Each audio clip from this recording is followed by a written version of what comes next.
with Renee.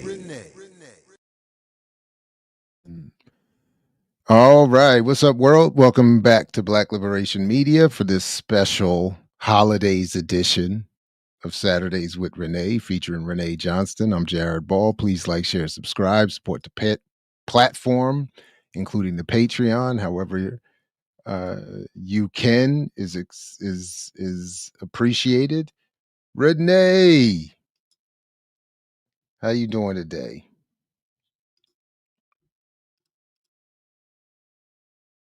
I think you're muted.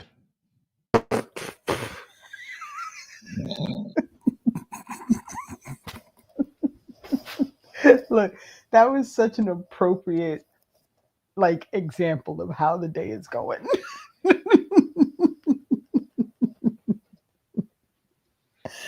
I can't, yo. Capitalism is capitalism. Right on. So why am I hearing an echo or a delay? Is that on me? It is on me. That's why it's my fault. Okay. So we had mentioned the other day that we might want to come back and do a special to talk about how to handle politics. Yes, thank you. The politics of the holidays and dealing with family. Yeah. And when I mentioned that when I was at the dispensary the other day, on the day before Thanksgiving, they told me that unlike popular conception or popular understanding, the day before Thanksgiving, he said, is by far the biggest day in the weed industry, not 420, not anything else. And of course, because of the need to prepare for family. So that's where we started with coming up with this idea of how. And I wonder if it's maybe because Thanksgiving is the first of like a succession of holidays in the season. Mm-hmm. So like when we're about to start all this madness. Maybe that's why. So Lateef, I got a variety. I got I got some flour, I got some dab concentrate, and capsules. That's how I went. We don't have baked goods as an option yet. And there's not many, at least, and there's not many vegan options. So and then I'm also, I'm in a constant struggle with weight, so I don't need another reason to take on more calories. You know what I'm saying? So like I don't need, infused cookies and pastries and whatnot. I need low calorie versions. So that's how I went about it. And I won't advertise them, but I did treat myself to a new dugout. That's my preferred method. Just a little portable, discreet, so. But I do have just sitting around.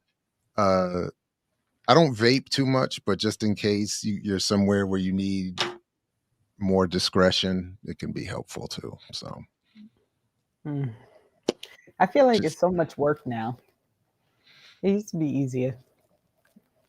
I enjoy it though. Like the what used to be easier would often result in you having well, for me at least, not a lot of options for what you were getting and how the quality of it. Now it's like there are menus and selections. That's a lot. Oof. So it's and then for me, I just set the filter to most potent and whatever's on stock. I'm like, let's rock. Let's go. Sometimes I let the marketing, which is something I wanted to bring up today. I looked up a couple things I wanted to share today Yeah. about marketing, but I let sometimes the marketing take over, and I just who's got the flyest name, packaging, who comes up with the best pun, you know. Hit the candy store, exactly. It's that's exactly. And then there's still, I admit, there's still, speaking of childishness, there still is the contradiction of uh, moving away from the local supplier, which is a struggle. I admit that. But then there's also the childishness of, wow, I can do this legally. Like, I don't, I mean, I could just walk in. I still kind of feel weird. Like I could just walk in and shop. It's not some, you know, meet me over here, all that other stuff we used to do. Yeah. But anyway. I have never been inside of a dispensary, so I have no idea what any of them look like. I just Really? None, never. No. Yeah. Mm-mm. I'm not mad at it. I Yeah, like it's just one of those, like, once that wasn't life anymore, which was a long, long time ago, that stopped being life. Like there's just no need. So oh yeah, well. Yeah. It might be different if that was still the life. Is it the Shakespeare line? All that is past is prologue. That's where I'm at with it. It ain't over. So real quick, Uncle Truth, there will be an episode on Saturday. We just decided to do the this random pop-up because there was going to be no time with all that's happening to try and squeeze this conversation in about managing the holidays. It's a rough time of year, man. So that was the other part of it, is that we didn't talk about at the dispensary, is that the joke is that people need the medicine in preparation for family. The flip side, of course, is that a lot, myself included, historically needed it for a lack of family.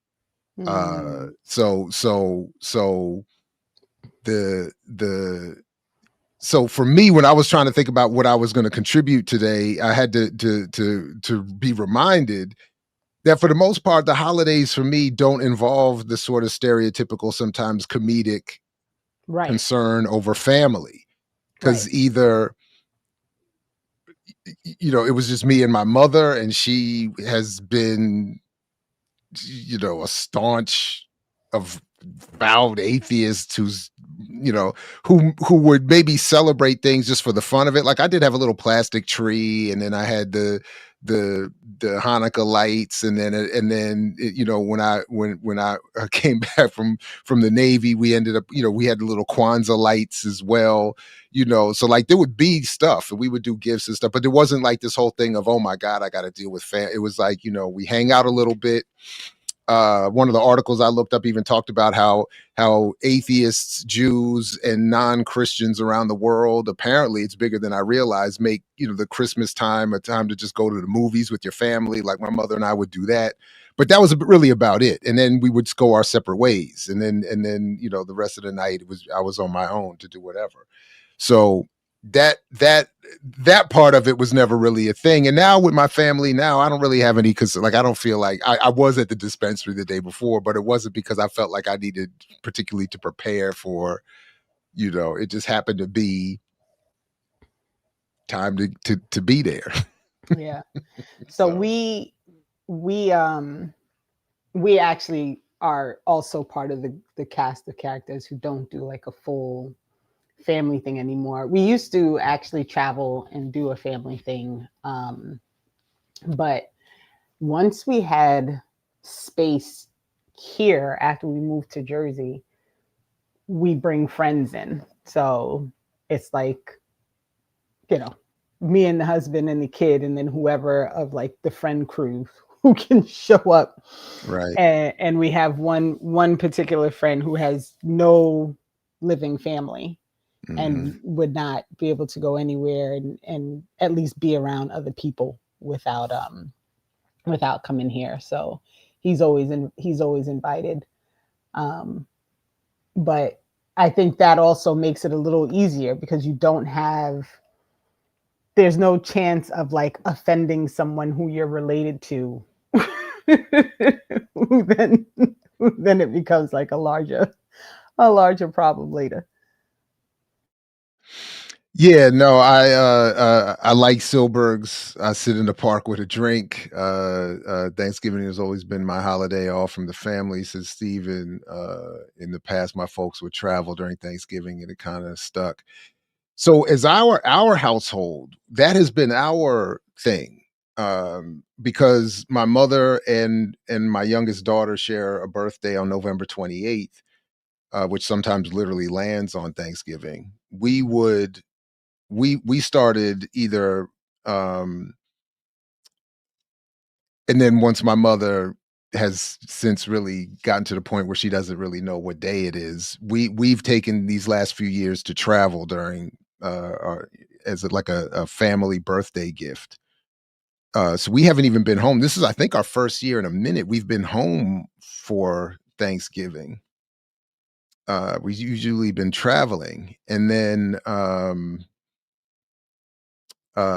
yeah, but anyway, but the shutdown shut us down, so we had to slow down. Yeah, and uh that was the big part of the change too, because once it was COVID that caused us to stop traveling, mhm, and then we moved during COVID. mhm. So yeah, actually, I actually kind of forgot that. I did forget that. Yeah, yeah, yeah. So um what is this? My colleague and label mate said stop killing black joy with shaming people for their little dinners on these holidays. I disagree, but she pushed back on it. Who's my colleague and label mate? Who said stop killing black joy with shaming people for their little dinners on these holidays? I don't feel like I've been shaming anyone for the dinners. I've been saying, really, I've been pointing out the success of the propaganda that has almost all of us. Dr. Stacy Patton, yeah. Um, yeah, I don't know exactly what she said, so I don't want to respond to what I haven't seen. But I just to be clear about what I was saying was it wasn't to shame anyone for the dinners. It was more to marvel at the success of the propaganda that changes the narrative in such a way that many of us will even unconsciously end up supporting genocide and the rebranding, the turkey washing of genocidal history, uh, by saying we're just doing it to gather with family and friends and to watch football, for instance.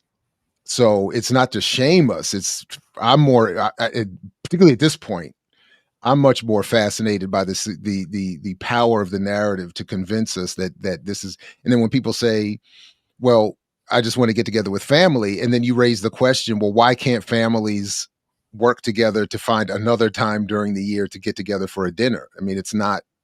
Right. It's It shouldn't be necessary. yeah, it shouldn't be necessary, and but we don't even. I feel like we don't even stop to raise that as a question, and then everybody, and then of course we're sort of, and this is something I was looking up in preparation for this today. I just was googling around, looking at the politics and commercialization of holidays in general, and all of them.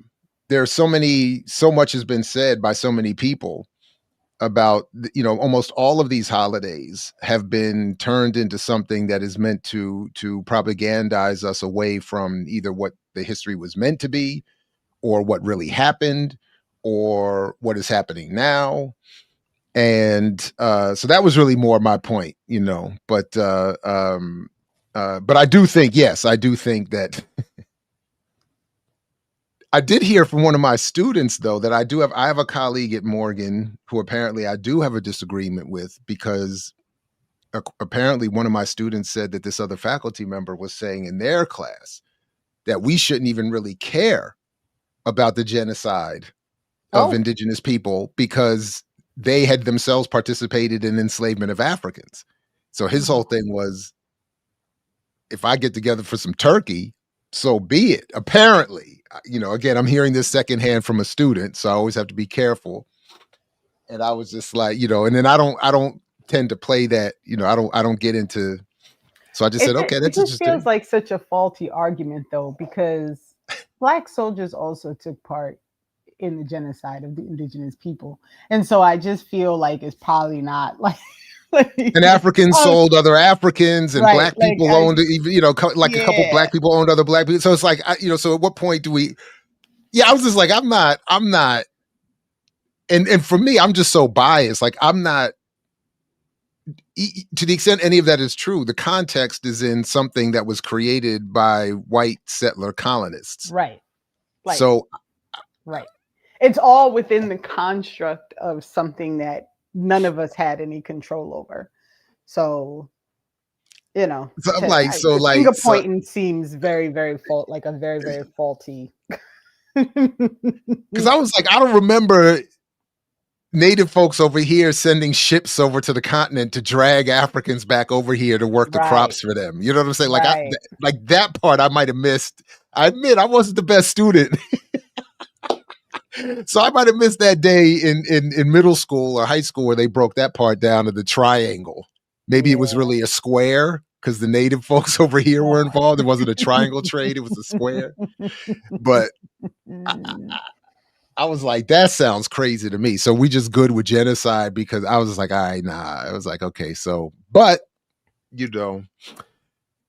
so yeah, I don't know if Dr. Patton is actually saying that or what she was saying, but now it's funny because she actually came up in one of my classes too, because again, another student in sharing, which I do try to discourage, but in sharing a disagreement she had with another faculty member, brought up this question of beating kids.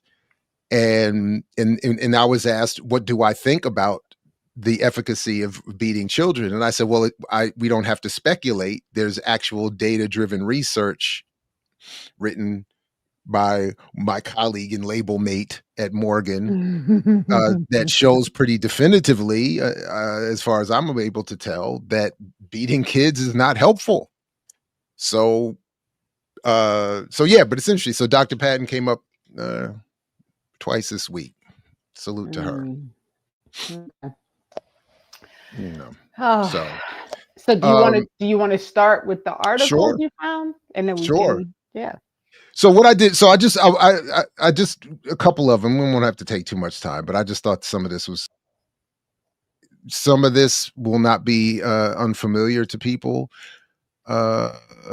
So let's see if I show you. So we got this one here, and I can put the links in the show description for the articles that I got here from The Guardian from earlier, or a couple weeks ago in November. Expect a tale of two holiday seasons as the well-off spend and the rest pull back. And I thought this was interesting because essentially, and again, there's more said here, but what I pulled from it is that, well, let me at least give the little bit more of the headline here. Will retailers and merchants have a strong holiday season? That depends. This year, more than most, the 2025 holiday season will actually be two holiday seasons. And the short of it is that because the top 10% of earners account for 50% of the spending, if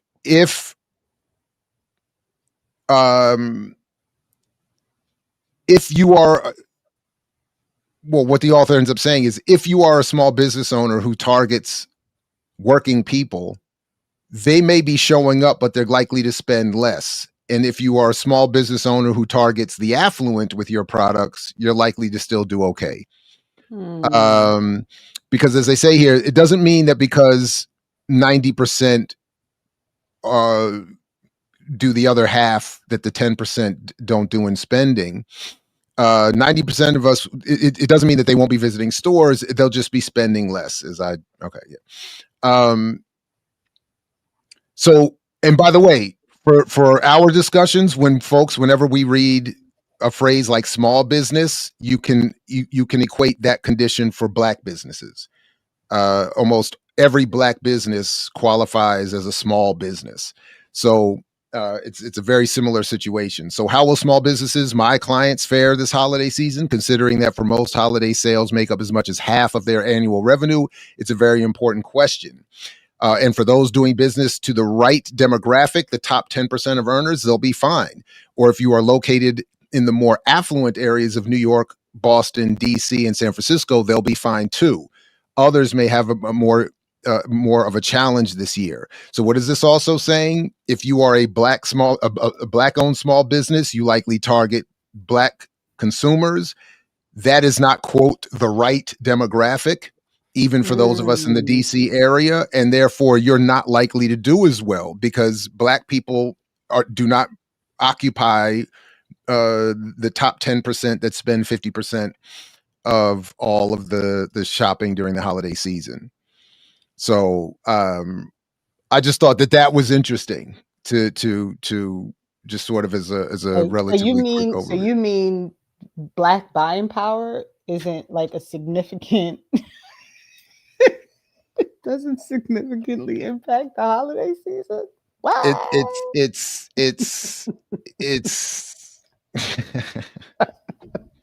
I'm sorry, y'all. I mean, it's but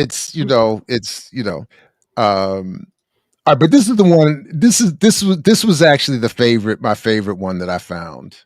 This story, it's a couple years old, but they rerun it in these times during the holiday season, and I think for good reason. And so, Renee, I think it's important that we talk about as we approach Christmas, the coked up Santa Claus. Okay. And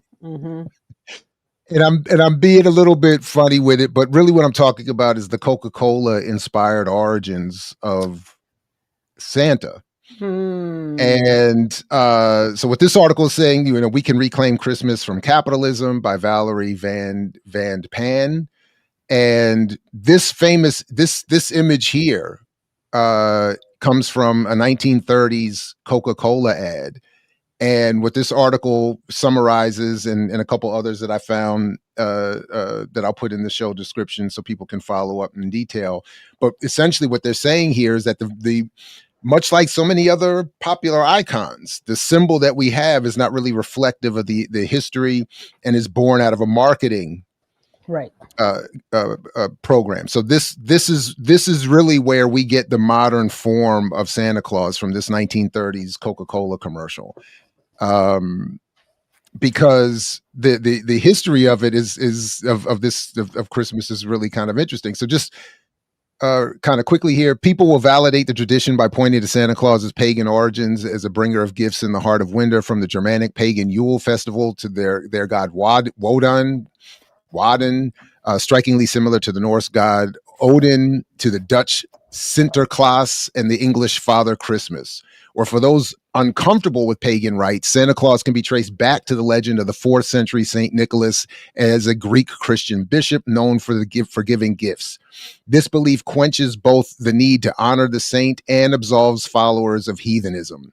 But when you see Santa today, all fat and white and rosy-cheeked, you're seeing an image created, promoted, and marketed by the Coca-Cola Company. Michigan artist Hayden Sundblom created the Santa Claus we all know well in 1931 for Coke's Thirst Knows No Season campaign. Prior to 1931, Santa Claus was depicted in all sorts of ways in mass media, from an old Diogenes-type man to a bishop to a sprite-like troll. That makes Coke's Santa quite possibly the first time a corporation conjured a deity to sell a product. Wow. Right? It's fascinating, right? And then same thing here. I don't know if I even remember this or didn't know this, but we replay the same holiday music in movies. We even replay the same TV shows that came in the 1960s. A Charlie Brown Christmas aired in 1965, commissioned and sponsored by Coca-Cola. Yep, that I knew. Yep. And it does. It plays every year and continues to play every year. Mm-hmm. This I also thought was interesting too. They talk about how a lot of us get wrapped up in nostalgia, but at one point nostalgia was considered a mental illness. I just thought that was funny. Like we're all made mentally ill. Mm-hmm. So yeah, that was, there's a couple more that I could pull up real quick too, but it's essentially making these points that I think a lot of us knew, maybe without even some of these specific details, that these holiday seasons are marketing campaigns that have very little to do with religion, with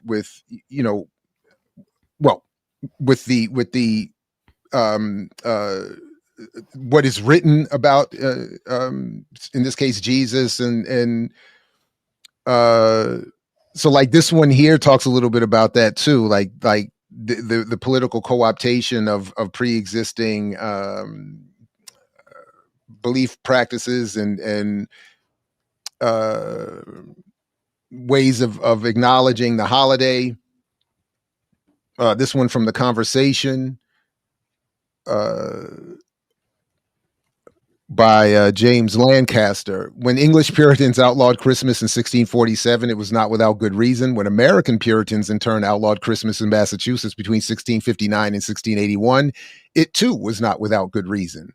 Until the mid-19th century, Christmas was a time for drunkenness and debauchery. Men dressed like women, women dressed like men, servants dressed like masters, boys dressed like bishops, everyone else either dressed as animals or wore blackface, all to subvert the godly order in the safety of anonymity. Christmas was a carnival of drink, cross-dressing, violence, and lust during which Christians were unshackled from the ethical norms expected of them the rest of the year. No wonder Puritans wanted it banned. Now that sounds like a Christmas worth celebrating. That's what I'm talking about. Bring that Christmas back. That's what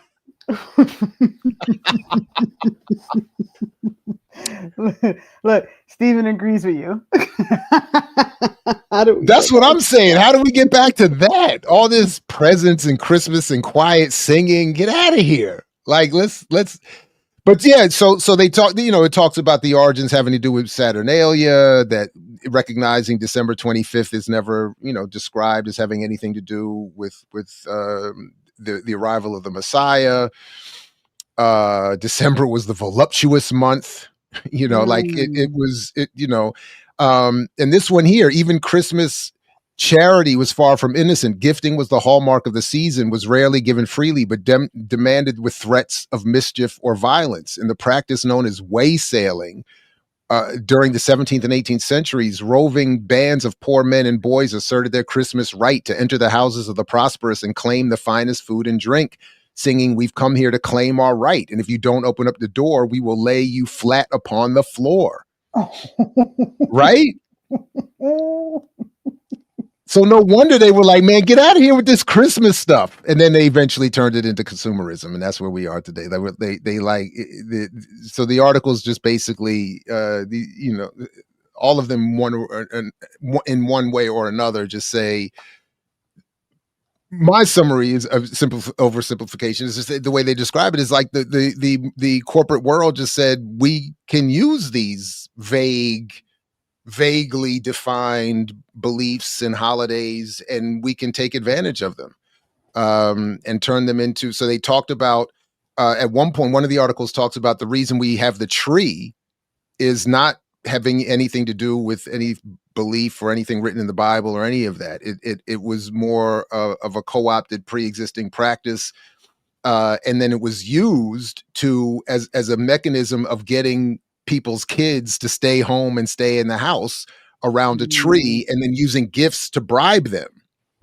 That the gift part wasn't even. It was like, one of these articles is that's what they're arguing. It started with. It was like, how do we keep these kids in the house and quiet? Have a tree, and we'll say, well, we put the gifts there, and that'll do it. So, yeah, anyway. So, but the Coca-Cola one was my favorite. That's actually really, really interesting that would be the first way. And also not surprising, right? Because there's so many different origin stories of like who Santa was, and like there's the whole like Klaus story from, I don't remember where he built toys and gave them out to kids, to the poor kids in the community, but it was nothing about money and buying things. It was just like kindness, right?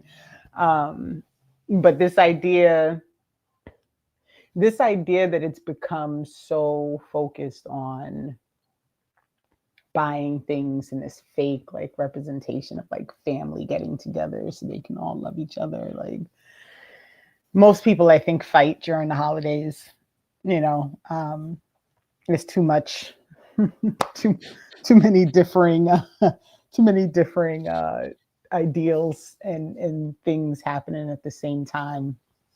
And it's a rough, and I guess if my mother came here for Thanksgiving, right, she and I would not fight about any level of conversation because I'm literally growing into her. So like all the stuff that I say, like we would be line in sync.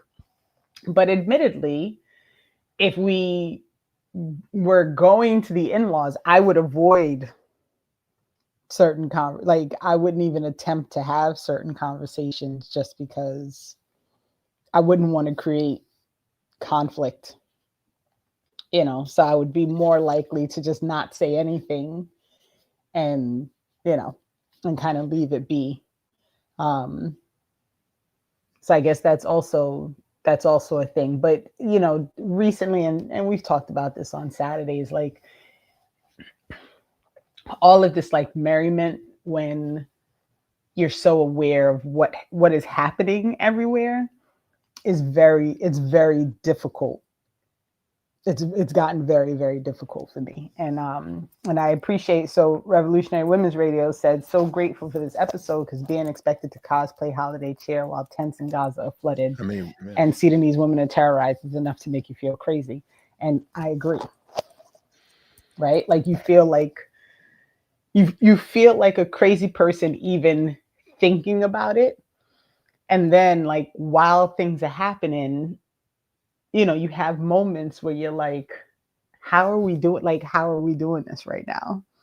Like, how are we sitting around and like just moving along merrily as if like the world isn't crashing in multiple places at the same time? So, yeah. Again, that's a really good point that she raised and that you're raising. And for me, again, just part of it is that I'm again fascinated by the ability for narrative to be created that moves us in these directions, and we feel an inertia. I forgot how was that comment phrased. It was something, feeling compelled to cosplay. Where yeah. It's an inertia. We're driven, and then so for the most part, I'm reduced to a quick line about how I don't like this or that holiday, and then there's not much said. And this is actually a good point. I actually had made a note about this too. But KJ Sakuma or KJS Sakuma, thank you for reminding us that it's Fred Hampton's assassination day, but more importantly, it's Jay-Z's birthday. So let's raise it up. Let's not focus on the negatives of the past and of what's happening in the present elsewhere. Let's celebrate Jay-Z's birthday and the wonders of Black excellence. But that marketing inertia that just compels us to go in these directions. And shout out Deculturation real quick. Carlos did a really good salute to H. Rap Brown, Jamil Alameen the other day that I caught at least some of. So I encourage people if they need an appropriate commemoration to tap back into, please do that. Um, but it's this marketing piece that and and because of I'm even pulling up now, like when I look at because I kind of follow Advertising Age, which is one of the more popular and prestigious and old trade outlets, magazines of the advertising community. It's just a reminder that they're spending and putting in so much effort to promote not directly necessarily Christmas, but just shopping in general. And then they'll throw a little jingle bells jingle in the background to remind you that it's the Christmas season, but they're really obviously just promoting the consumption. And then they'll use the images of family and gatherings of food and fireplaces to do that. And and it's even meant to say, one of my students even kind of mentioned this the other day, kind of like, it's almost like meant to say, don't forget that something is happening horribly to the Palestinians and to the Sudanese, but because they're having such a hard time, like you should like lean into the privilege that we all have to safely spend wonderful times and holidays with our families. So it's like a 360, very um, de- full of dexterity. These messages are, in crafting themselves to any specific situation. Right. But yeah, Right. yeah. And I don't know how to, like, honestly, I don't know how to do that. I don't know how to. I don't think I Right. can. I don't think I am physically or mentally capable of leaning into joy in a way that allows me to forget or even to pretend as if my ability to lean into joy somehow, like, I don't know, like somehow in some way, like, shows how much I care about the atrocities, because like I'm appreciating, like, I mean, I guess I see where they're going, like, you're showing your appreciation of the things you have, but I just don't, like, I don't know if I can be a person who could be fully excited or joyful about having something that other people don't have access to at all, right? Like, I was at a party and they had too many cupcakes. So I took some cupcakes with me. I was going to bring them home for Naz. And I was at a light and a homeless person came to the window and was like, I'm really hungry. And like looked over and saw the cupcakes on the passenger seat. And I literally just handed them. I mean, like, cut, like, not that that's a good meal to give someone who hasn't eaten, but like the thought of like taking the cupcakes home so that my son could enjoy them and that he should enjoy them more because the homeless person doesn't have cupcakes, like, it just feels wrong. I don't know, it just doesn't feel like the way to go, but that may be me, right? Like, that may be my own hang up and inability to feel comfort and excitement about having when I know how much people don't have. But that's also like part of why we do all this shit that we do, right? It's because I'm fully aware that my access and ability to have things is not more important than the majority of the world's inability and lack of access to resources. Like, it's just not, I don't have it. It's just not, I can't do it. Can't do it. Yeah. Yeah. I don't have a good response to that. And I don't know exactly what the appropriate is. I will say I think I've shared before, like I am also sort of impacted and traumatized by past experiences with other people's families, like ex-girlfriends' families, where at different points in my life I was more aggressive in asserting what I thought. And whether I was with their families or other friend group, like I would end up messing up a lot of social settings. And as a result, I changed my approach. I made a concerted effort to not to be quiet.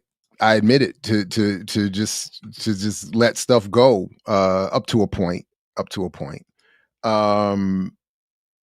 Because I don't want to, I just couldn't keep being the one that kept messing everything up by raising certain contradictions or being seen as bringing politics into settings that didn't need them and stuff like that. So I admit, like, nowadays I defer to, I've let a lot of things go.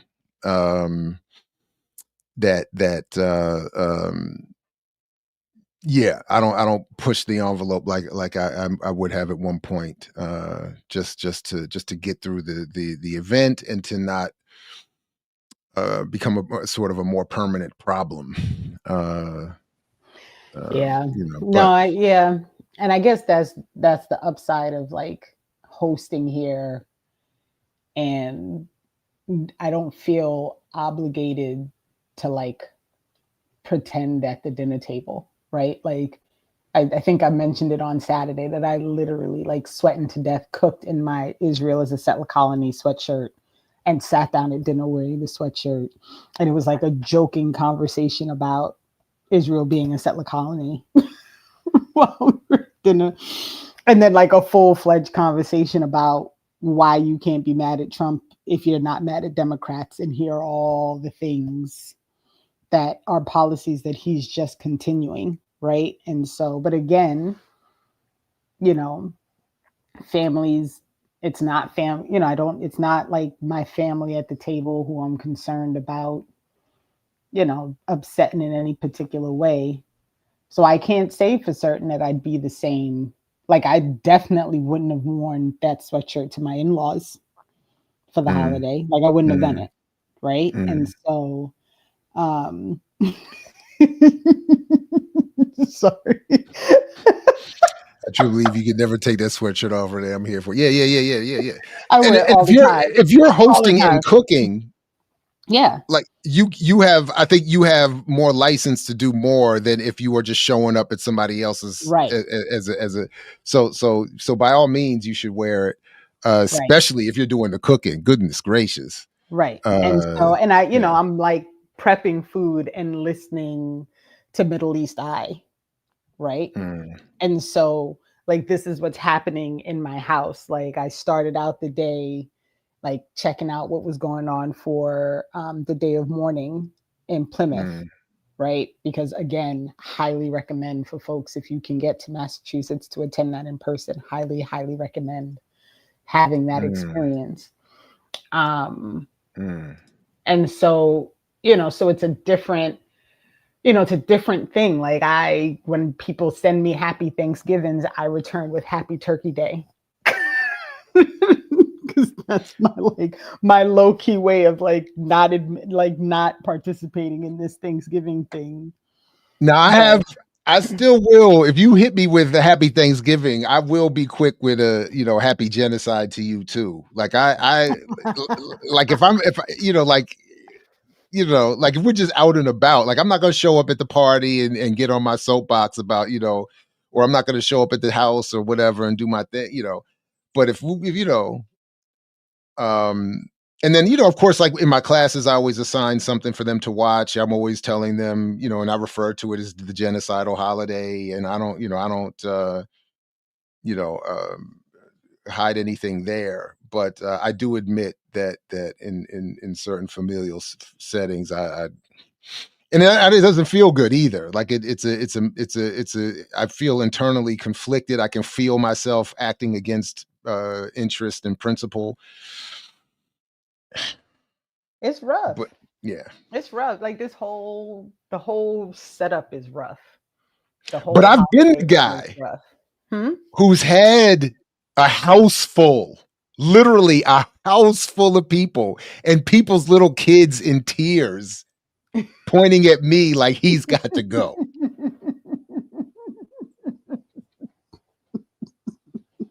And I'm like, oh man, I remember one time. These cute little kids. They were crying because I was arguing with their uncle, and I was just like, oh man.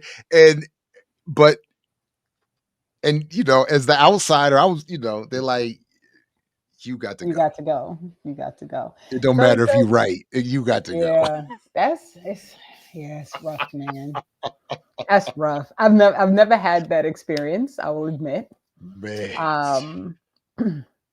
But it's also probably because I've always been fully aware of, like, this is not a space where we're gonna initiate that stuff. No, this incident was fueled by testosterone and liquor. So, well, okay, so and dude, okay. and I remember I remember too, dude stood up. We were sitting there. He stood up with his Jack Daniels bottle in his hand. So I was like, absolutely not. I'm not about to just sit here and get my head cracked open at this. So I stood up and was like, what? And as soon as I stood up and became hostile and aggressive, that's when like it was like a movie. It was the timing, like everybody seemed to flood into the room then. And that's when the kids came in. They saw me, you know, aggressing upon their uncle. They were like, oh, and I was like, no, wait. He was threatening me. He was about to crack my head open. I'm not a monster. They were like, nah, get his drunk ass out of here. And I was like, his drunk ass is the problem. But we were all drunk and over testosterone, and I did need to leave. So it was right. There you go. It all worked out. I don't know. So I guess we'll have to figure it. You know, I guess the best advice is for people to determine for themselves how much they're willing to lose by maintaining their principled position. You know, like if you're willing for your whole family to stop talking to you, then, you know, I mean, right. Like all good, right? But and if you really to have your partners, you know, nieces and nephews cuss you out and have you thrown out the house, then, you know, go for it. But I Silberg was sitting by my bed, Renee. No, you're good. That's why Silberg was sitting by himself with his drink in the park. That's where we needed to be. I just needed to be sit him on that bench. Oh man. But this is it's rough. I don't know. But I think back now, and I'm also the person who got kicked out of U.S. history class because I was like, I can't believe you're teaching this nonsense about Christopher Columbus. This is not like a rational conversation to have with with people who can read and have eyes, like, and you know, like literally stood up and pointed at Central Park. And I was like, it would be like me walking into Central Park right now and saying I discovered Central Park. Like, it's a nonsensical argument. And I got kicked out of class, and it was not a fun experience temporarily, but my mama showed up the next day and went off. It was one of few times she was like, oh, we're not doing this, right? Because I typically tried to stay out of trouble, but I couldn't, you know. And I will say, years and years later, you know, I graduated from high school now. It's like going on 35 years ago, but I ran into that history teacher at a function for the school, and he thanked me and said that, you know, after some time, like, it made him a better teacher to realize, like, you have to be willing to, like, understand that sometimes your students come with information you're not prepared for them to have. And so, you know, so that happens, but, you know, it's tricky. It's tricky. And it's tricky as a parent. Like, I have a son. I don't want him to not enjoy holidays and not be able to like do stuff. Like, there's so many contradictions with the whole thing. That impacted me too, definitely. Yeah. So, but this is why I keep, I think it goes back to when I was, what was it, a year or so ago, whenever I was talking about my last church experience and how much I enjoyed it. I think if I do think, and I've given Karanga and Kwanzaa a little bit of grief over the years, but I think that if we are to be serious about any of this, or more serious, I think we should. That is, we in the wherever we are relative to the activist movement community or whatever. I think there should be discussions of creating holidays, creating space in the calendar where more politically appropriate gatherings can occur. Because I think that I mean, as I said about the church experience, I think just being there, it didn't require me to believe anything to have not all of, but to have a remarkably welcoming, good week-long vibe. I mean, I was high off of that for a week. It would be nice if there was something that said, look, we know we're all going to get caught up in this Thanksgiving thing and some Christmas thing, but in January of every year, we're going to have some kind of something, whatever we want to call it, Revolutionary Day, and we're going to acknowledge that this is a 3-day weekend. We're going to try to get together with friends and family or comrades. And do a version of what happens with these holidays. We're going to build it around, food and music and relaxation, and not necessarily overtly work, and just allow people to build, but in a different context. Because again, theoretically, why should it be so difficult for most of us? I think most of us, I don't know. I think most of us don't have the situation where we're constantly having to deal with the schedules of 50 different family members over Thanksgiving or Christmas. Right. It seems like a lot of the gatherings are much smaller. So why can't we figure out a way to do that some other time of the year?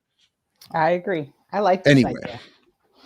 Well, you got to go to bed. You got to get back to work. Your lunchtime over. Yeah, no.